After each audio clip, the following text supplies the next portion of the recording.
Have y'all ever noticed that certain artists are associated with being bad? Like every time their names come up, the most you hear people say is that they're a terrible artist. I've always wondered if these artists are truly terrible, or is it just a popular thing to say? Well, right about now, I'm about to find out if one of these rappers are bad, as their name is always associated with such. If you're a fan of hip hop, then you already know that Silkk is one of the main names that's associated with being a bad rapper. When the topic comes up, it's a guarantee that someone will mention him. This has been going on for as long as I can remember, and right about now, I'm about to find out if Silkk as bad as everyone says he is. Now for a little clarity, I have listened to Silkk countless times. I'm also a millennial, which means I was alive during No Limit's rise. I'm definitely familiar with all the artists in the No Limit camp, including Silkk. But as for me listening to his albums, I can honestly say that I only listened to 2 of them fully, which are Charge It to the Game and Made Man. I'm going to be revisiting those albums, along with checking out the rest of his projects. So without any further ado, let's see if Silkk is actually a bad rapper. I'm a killer for real, ain't no joke.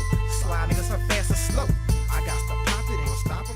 On Silkk debut album, I was intrigued by his unique unorthodox style. He has the ability to switch up his flow, and there are many elements to his delivery. But the downside of his very unique style is that some of his performances weren't appealing on certain tracks. But thankfully this didn't completely ruin this album, as I don't think those particular tracks are bad. As I said before, there are many elements to Silkk style that's unique to him. One thing that he did that I found interesting is that he sounds unsure and sure in his delivery. What I mean by this is that his style feels amateurish and professional at the same time. A perfect example of this is his overall delivery on the track Mr. The way he recites his lyrics is very odd, which has a combination of elements I've mentioned before. Always been bad, Mr. One of tasks, Mr. Like lawbreaker. Mr. Pick them up, I say, Mr. Like Robert. Another odd thing that he does is talk under his breath during his flow, which surprisingly doesn't bother me, as it's one of the many elements to his style that I like. A good example of this is his verse on the song Ghetto Tears. Other instances where Silkk style is captivating is when he provides compelling hyper-aggressive flows. Other elements to his aggressive style is when he stammers. This involves him rapping with the calm voice, then immediately providing aggressive energy. A perfect example of this is on the track The Shocker, which is a major highlight, as his unorthodox style is incredibly remarkable. The instrumental on this track is also amazing, as it did a great job providing that sinister feel, which matches well with Silkk hype flow. I'm a killer, for realer, there's no joke. Strap with the fofo, ain't nothing changed since I done went solo.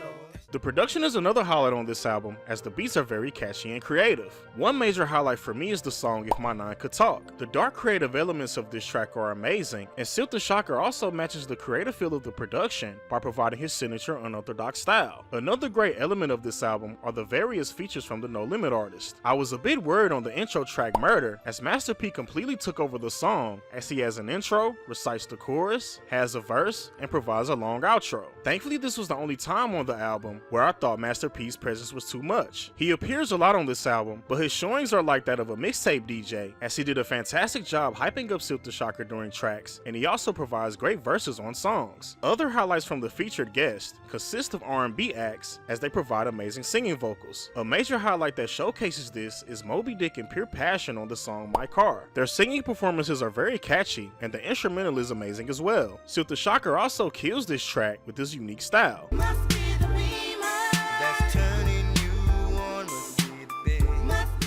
All in all, this is an amazing album, as it has a lot to offer. From an intriguing style from Silkk to the exceptional performances from the guest features and production.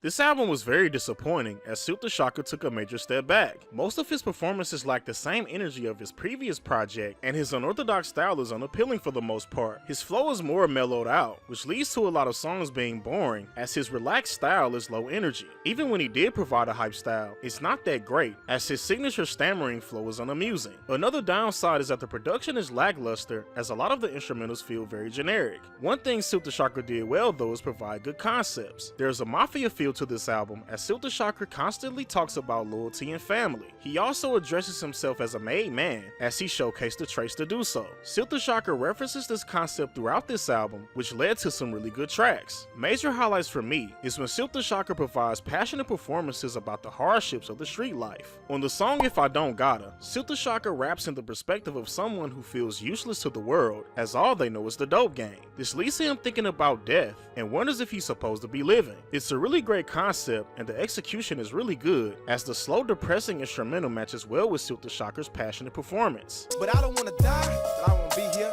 if I don't got her. I got friends and bitches, but they don't holler. Another major highlight that reflects the concept of this album is the song How Many. This involves the leader of No Limit, Master P, asking his crew if they'll remain loyal to him through tough times. This leads to incredible performances from Master P, C Murder, Mystical, Silkk the Shocker, and Mia X. The crazy thing about this is when I got around to this track, I realized Silkk the Shocker didn't make a song this great on the album, as the highlight of this song is the concept and exciting verses from his label mates. This is another con on this project, as Silkk the Shocker didn't wow me like he did on his previous album. But although this is the case, there is still something pretty amazing on this project, and that's his collaboration with Mystical on 2 tracks. Their styles are similar in a lot of ways, and they work well together. This is highlighted on the most popular song on this album, It Ain't My Fault. Their complex styles complement each other incredibly, and they also bring the same hype energy. They also did this on the song Let Me Hit It, which is very catchy due to the production and their unique flows. I will go as far as to even say that they would have made a great rap duo, as their chemistry is something truly special on this album.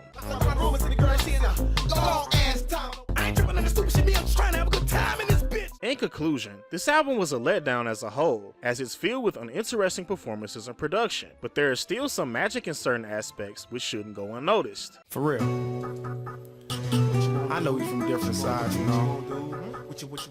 The start of this album was disappointing, as Silkk the Shocker's unorthodox style got much worse. He's now completely rapping off beat on certain tracks, and his stammering flow is at its worst. Another element to his horrible style is how amateurish it comes off. It literally sounds like he's nervous to rap, and there are a lot of instances where he doesn't even complete his lyrics. As he's rapping, he just stops and mumbles what seems to be random words. The concepts on the other hand are great, and I like the structure of this project. It piggybacks off his previous album, as Silkk the Shocker is officially a made man. When he receives this title, he now wants to conquer the world, which will lead to him to continuing to live lavishly. This leads to the concepts being great in general, as Silkk the Shocker talks about a multitude of topics that revolve around his gangster lifestyle. These things consist of finding love, being loyal to his crew, and dealing with the various hardships of the street life. Although his style is bad for the most part, there are instances where his unorthodox flow worked, and it's also compelling, as it greatly showcases Silkk the Shocker's ability to make his complex style work. A perfect example of this is the track If It Don't Make Dollars, which also has a complex instrumental. Silkk the Shocker made his style enjoyable, and it's very impressive, as doing this isn't easy. Front, back, side to side,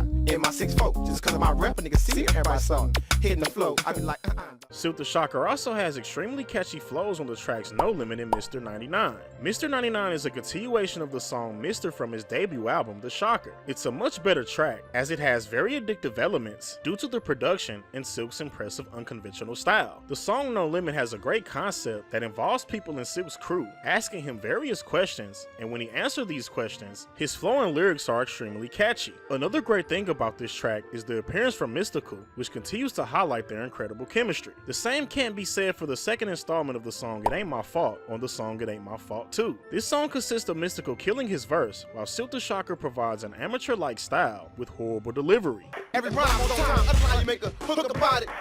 Money by count it, and it ain't enough.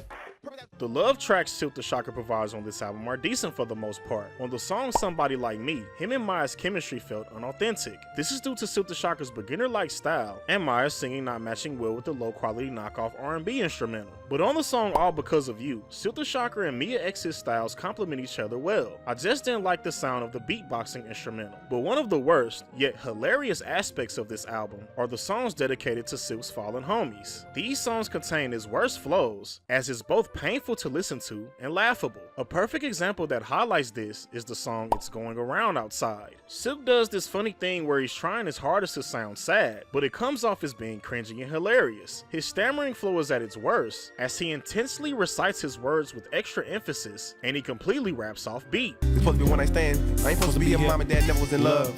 And seen domestic violence. You know, I want to follow me. He did this weird and hilarious style a few more times on this album, and it's always funny. But as I said before, through all the bad performances, there are some good tracks. I like how the album concluded with a party track that celebrates the fact that Silkk the Shocker is now a made man. Snoop Dogg provides a great performance on the final track Get It Up, along with Silkk showcasing his abilities as well. All in all, this isn't a good album overall, as Silkk the Shocker's unique style drastically diminished. But although this is the case, he still shows instances where his peculiar style worked, which shouldn't go go unnoticed, as it's impressive. Need somebody with some dough. That's cool. Who gon' keep it on the low? That's cool. Who gon' do you right? Silkk the Shocker picked it back up on this project and provided a ton of good performances. There isn't an instance where his style is annoying or bad, which really surprised me. The reason I say this is because I expected this project to be worse than his previous album, and it wasn't. One major thing that I noticed is that Silkk the Shocker's flow isn't as unorthodox as it was on his previous album. There are still remnants of his complex style, but for the most part, it isn't that noticeable. This actually works well for Silkk, as he doesn't have to try to make his unique style work on songs. This also showcases his ability to switch up his style, which is very impressive. There are a ton of catchy tracks with upbeat instrumentals, which makes for an overall great listening experience. A perfect example of this is the song That's Cool, which also features Trina. Silkk the Shocker and Trina's chemistry is incredible on this song, and it also has a great concept that involves them both talking about the things they want in a relationship. When they talk about the various things that they want from their significant other, this leads to them agreeing with each other by saying the phrase "that's cool," which is extremely catchy on the hook. Silkk's chemistry with the featured artist is another highlight on this album, as there are many cases of him doing so. Another notable example of this is him and the artist Erica Fox on the song Seem Like a Thug. This track is very similar to the song Somebody Like Me from his previous album, which featured the singer Maya. The main issue I had with the Silkk and Maya track is that they didn't have good chemistry, but for the song Seem Like a Thug, him and Erica Fox work incredibly well together. This song also has a similar concept and feel as Somebody Like You, but it's executed much better.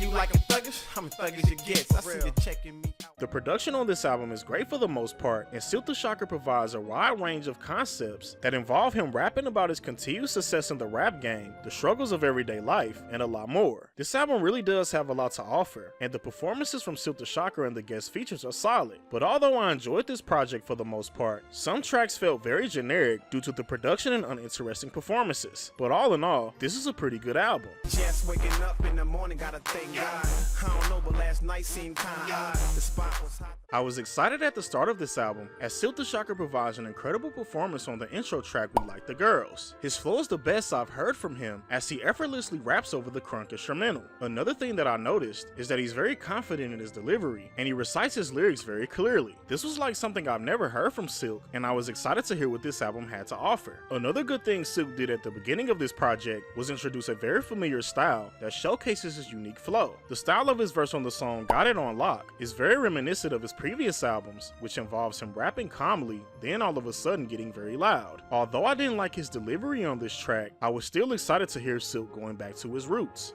Plus, you know what? I can like little kids and shit, nigga. Grow up! You can catch me top off. But sadly, midway through this project, Silkk's flows became boring, and he seemed unenthused to record a lot of tracks. This is very noticeable on the songs Just Do It and Playa Playa, as Silkk's energy is at an all-time low. Another weird thing about this album is the production. Some songs have amazing instrumentals that add creativity and catchy elements to crunk beats, while there are also terrible instrumentals that are generic with horrible melodies. This album has some of the worst beats I've ever heard in the genre, which are the tracks Why You Mad and Hey You. You don't want me looking? You shouldn't bring her up in here. You don't want no problems. You shouldn't be looking. But thankfully all wasn't bad, as Silkk provides good performances on some tracks. One thing I noticed is that this album doesn't have a lot of deep and interesting concepts as Silkk's previous projects. Most of the songs are about regulating his enemies and getting money. I'm not saying this as a negative, as songs don't have to have deep concepts in order to be good. With that being said, there is only one song on this album that involves Silkk tackling a deep topic, which is the final track Forgive Me. I will say that this is a bit underwhelming, as the title of this project is called Based on a True Story, which kind of implies that Silkk is going to tell his story, which isn't the case. But although there are a handful of good songs, none of them stood out, as Silkk's performances are just passably good. The guest features were decent for the most part, as they provide little excitement to this project. All in all, this is a decent attempt from Silkk, as a lot of it falls short of being interesting or entertaining. I never fold up. I never slow up. I was a menace when I was young. Thank God I grown up. I was honestly shocked by how good this album is, as my expectations were low. Silkk the Shocker's performances on his albums are inconsistent, and if I'm being honest, a lot of this project is saved by the production. There isn't a bad instrumental, and even though Silkk did well on these songs, his performances didn't blow me away. This even goes for the songs that I thought were amazing, as the performances from the featured artist assisted Silkk exceptionally well. The songs in question are Run Up and Business. The male vocalists on these songs are amazing, along with the inspirational production. Yeah, on my business, never personal. I had to fall back for a minute. I honestly feel like if it wasn't for these additional elements, Silkk's performances wouldn't have mattered, but thankfully this isn't the case, as Silkk the Shocker matched the amazing production and styles from the featured artists remarkably. One thing that I've noticed by listening to all of Silkk's albums is that his style never really felt completely refined. The reason I say this is because there's performances from Silkk on this album where he's not fully confident in his flow. His delivery can still be beginner-like on certain tracks, which is unacceptable as he's been doing this for over a decade up to this point. But although these flaws are noticeable, this doesn't take away from the overall enjoyment of this album. I like the fact that Silkk the Shocker stakes claim in his position in the rap game. Although I didn't like his amateurish flow on the intro track, It Would All Make Sense Later, it's great to hear his perspective on the backlash he's received over the years of being labeled a bad rapper. He states that people will give him his flowers in due time, as his impact is undeniable. Speaking of Silkk the Shocker addressing the backlash he's received over the years, he hilariously addresses the accusation that he raps off beat on the song We Them Boys. He responds to someone saying that he always raps off beat by saying that he doesn't rap off beat, they're just listening wrong. They say Silkk used to rap off beat, I say nah, you was listening wrong, I'm saying. If I'm being perfectly honest, Silkk the Shocker only rapped off beat on one of his albums. Through my analysis, his album Made Man has multiple cases of him rapping off beat, but that's about it in my opinion. Since that's one of his more popular albums, I guess people only remember him doing so on that project, which is his fault, as he shouldn't have presented his unorthodox style so sloppy on that project. There's another hilarious moment that's reminiscent of his confusing verse on the song Always Feel Like. On the song I'll Do It, he states don't compare Jay-Z to Kodak, cause he's more Kodak than Jay-Z, when Jay-Z was Kodak. Don't be comparing Jay-Z to Kodak. That's no diss, cause I'm more Kodak than Jay-Z, or Jay-Z with Kodak. I have absolutely no idea what this means, but even though these hilarious moments exist, it didn't make the songs bad, as Silkk provides great performances. There are a ton of catchy hooks and instrumentals, along with great concepts that involve Silkk the Shocker motivating listeners to strive for greatness. There are also love songs and gangster tracks. In other words, this album has a lot to offer. The guest features did a great job for the most part, with the major highlight being NBA Youngboy's captivating melodic performance on the final track, Outta Here. In conclusion, this is a great album that has a lot to offer. But even though this is the case, Silkk the Shocker still didn't fully master his style, as he provides amateur performances on a handful of tracks.